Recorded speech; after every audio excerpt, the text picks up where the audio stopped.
शादी करके बेटी को लंदन भेजा, वहां कार की डिग्गी में लाश मिली।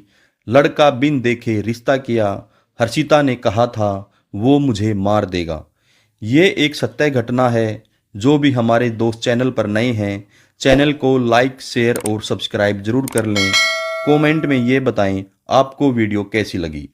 ये सत्य घटना दिल्ली के पालम में रहने वाली हर्षिता की है। हर्षिता की मां का नाम सुदेश कुमारी है, पिता का नाम सतबीर है। 2023 दिसंबर की बात थी। हर्षिता की मां सुदेश को एक रिश्तेदार ने बताया, हरियाणा के झज्जर का एक लड़का यूके में रहता है, बड़ी कंपनी में नौकरी करता है और परिवार भी बहुत अच्छा है। ऐसा रिश्ता दोबारा नहीं मिलेगा। उस लड़के से बेटे की शादी करवा दो। हर्षिता के माता पिता ने सोचा, अपना रिश्तेदार बता रहा है तो ठीक ही परिवार होगा। हर्षिता के माता पिता लड़के की जांच पड़ताल नहीं करते हैं। हर्षिता के माता पिता लड़के के परिवार से सिर्फ एक बार मिले। हर्षिता इतनी प्यारी थी कि कोई भी उसे पसंद कर लेता। बिल्कुल शांत स्वभाव की थी। हर्षिता की फैमिली लड़के से एक बार भी नहीं मिली थी, सिर्फ फोटो में एक बार देखा था। 22 मार्च 2024 को शादी की तारीख तय हुई।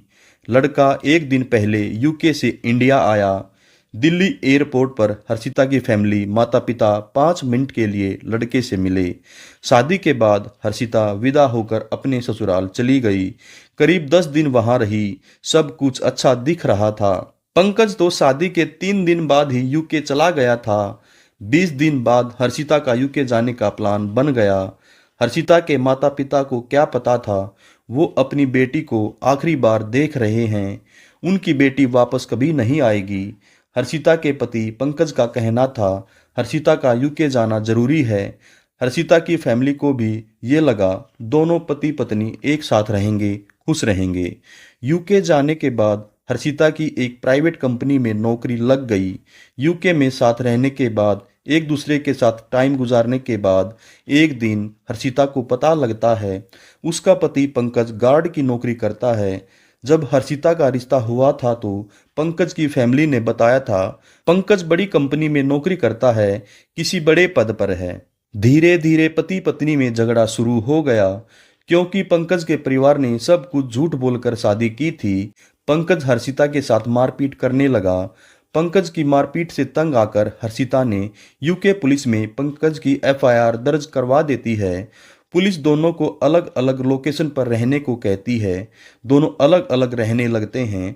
कुछ दिनों बाद पंकज के कहने पर हर्षिता अपना केस वापस ले लेती है। हर्षिता के ससुराल वाले भी हर्षिता पर केस वापस लेने का दबाव बना रहे थे। हर्षिता के माता पिता ने भी हर्षिता को समझाया, बेटा जो कुछ हो गया उसे छोड़ो, आगे की देखो। हर्षिता बार बार एक ही बात अपनी माँ को बोलती है, माँ मैं आपके कहने के बाद केस वापस ले लूंगी, मैं उसके पास जाऊंगी तो वो मुझे मार देगा। हर्षिता की मां की आखिरी बातचीत 10 नवंबर 2024 को हुई थी, वीडियो कॉल के जरिए। अपनी मां को बोली, मां अगले महीने भारत आ रही हूं।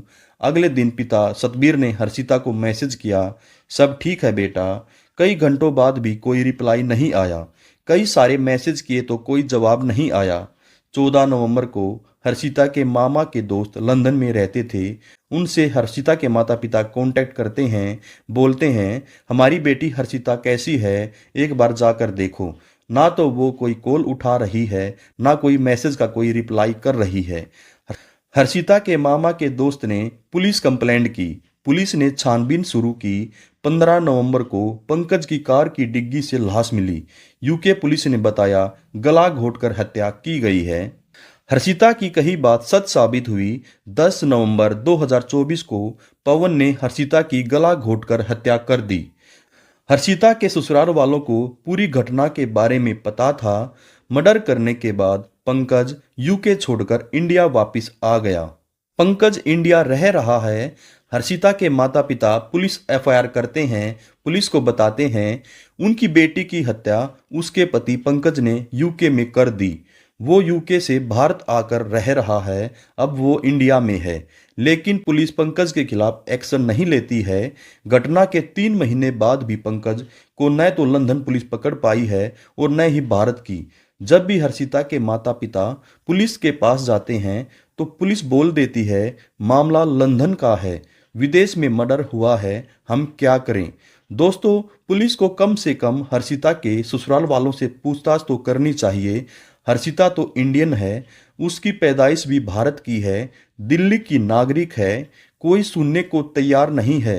हर्षिता के माता पिता दर दर भटक रहे हैं, कोर्ट के चक्कर लगा रहे हैं।